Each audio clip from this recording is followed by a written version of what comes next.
A man with 2 broken legs is thrown out of a corporate helicopter from 3,000 feet above the California desert. 17 days later, Reacher is roaming alone with no objectives. No phone. No address. Just the clothes he's wearing and his ATM card.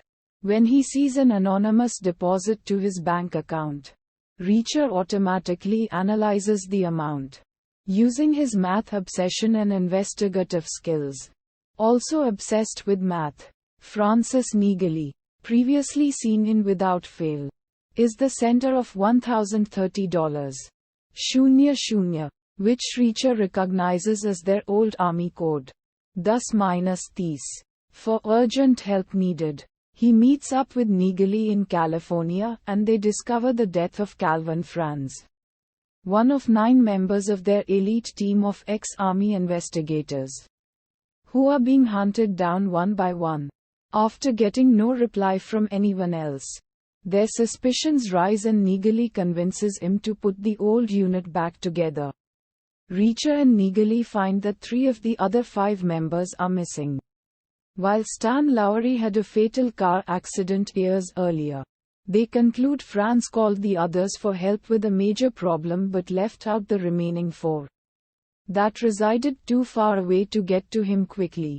Apart from Reacher, who is famously untraceable, Udharan Chenne, Reacher and Nigeli visit Franz's widow and child, Angela and Charlie. Angela is not surprised to see them and says that Franz told her all about the team, which made her feel like he had been married before.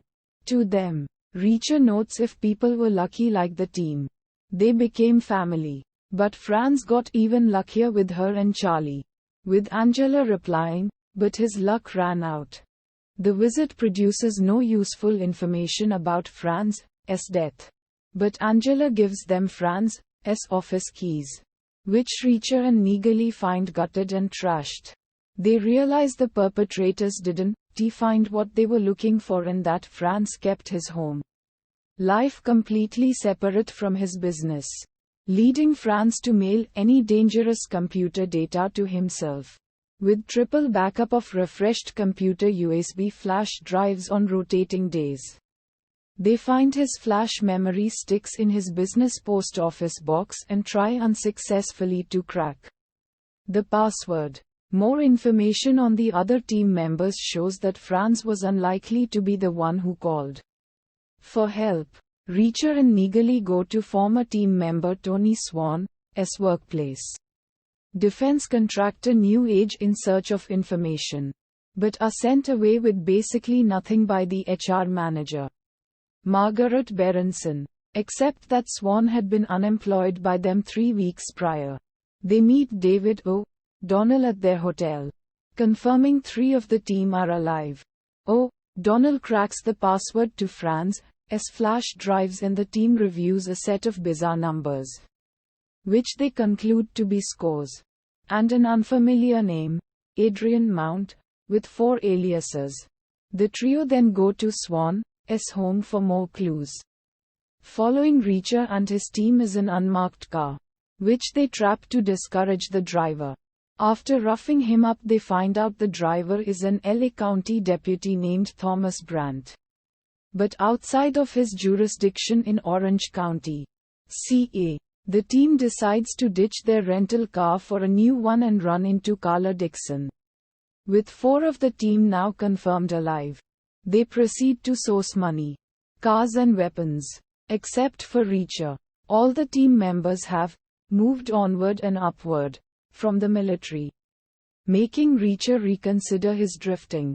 He is happy for the others' successes but feels as if he is treading water while the rest are swimming.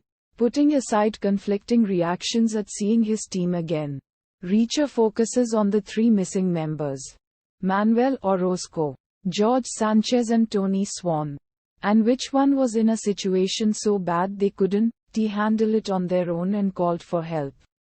Unsurprised, Reacher is visited by Brandt and his boss, Curtis Money, a Los Angeles County Sheriff's Department detective. But Reacher is surprised when Money tells him that Reacher and his team are bait for whoever killed Franz and caused Swan, Sanchez and Orozco to be reported missing. Moni's LA deputies and Las Vegas police frequently worked together, and recent information had linked the dead and the missing with Reacher's team. Neagley gets a response regarding Swan's company New Age from Dinah Bond, a staffer for a guy on the House Defense Committee, that Reacher and his team distrust. But they pressure Dinah for confidential information on New Age and its military contracts. Moni later contacts the team with information on George Sanchez's death and Vegas police evidence on Adrian Mount with 3 aliases, one less than Franz had. Sanchez and Orozco were partners in a Las Vegas casino security firm, and the team drives to Las Vegas for clues and answers on Sanchez and the still missing Orozco. Reacher and his team seek out the major casino security directors about the possibility of Sanchez and Orozco being involved in a large-scale internal multi-casino thief network, and are told about Sanchez's girlfriend, who leads them to Orozco's wife and children. An assassination attempt is made on Reacher and his team, but they kill the assassin and take his car, which Reacher recalls from their LA hotel. Reacher uses the cell phone in the car to return dial the last number on the call list, telling the man who answers that his assassin failed. The team knows he is behind their unit's dead members and they are coming for him. From Las Vegas they are told to meet Moni at the hospital, leading Reacher to conclude that Sanchez is not dead, just severely injured. O'Donnell and Dixon go to the hospital and Reacher and Neagley go to find Margaret Berenson. After they realize that she has been lying to them, they find that New Age has been producing state-of-the-art surface-to-air missiles and pretending to destroy the prototypes while selling them to foreign terrorists. Neagley and Reacher leave Berenson's house after finding out Berenson is being blackmailed by New Age's corrupt director, Alan Lamazon, who has threatened to harm her son if she reveals what she knows. Upon discovering this, Reacher and Neagley arrange a safe hiding place for them. After investigating Lamazon, they also discover that Lamazon used to be a police officer before joining New Age, and his partner was none other than Curtis Moni. From this, Reacher and Neagley deduce that Lamazon and Moni are working together. O'Donnell and Dixon are captured by Moni's men in the hospital and taken to New Age's director, Alan Lamazon. Reacher and Neagley track Moni down, take his suitcase containing the terrorists' payment of $65 million, and kill him.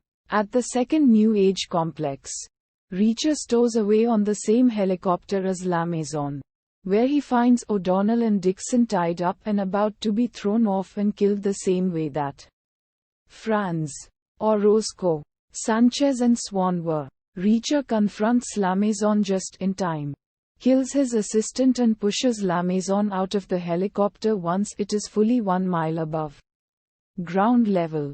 After the helicopter lands, Reacher asks the pilot if he flew for each of the murders, and after confirmation, Reacher kills the pilot as well.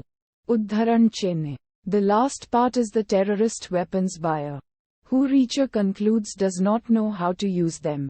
The team finds the one New Age staff engineer capable of teaching the terrorist how to use the weapons, and who is being threatened with his daughter's torture. Reacher poses as the engineer briefly as the terrorist arrives. Then he and Neagley tie the terrorist up, leaving him for FBI to find. Later, the 4 team members agree to set up trust funds for the murdered team members' loved ones, with a donation to PETA for Tony Swan's only family, his dog Macy, and split the remaining money obtained from the bad guys. After going their separate ways, Reacher receives a deposit for over $100,000 in his account, automatically analyzes it, and thinks the amount is just a boring plain number. He feels disappointed and let down by Dixon, the money manager of the group. But the detailed report shows multiple deposits, 1,01,810 18 10,012 Military Police Radio Code for mission accomplished. Twice over. 10-18 10-18 Second deposit was her zip code. 10,012 Greenwich Village, where she lived. Reacher remembers her inviting him to visit her in New York, and considers a moment. But remembering his words to her that he doesn't make plans, withdraws a $100 and buys a ticket on the first bus available. With no idea where it is going,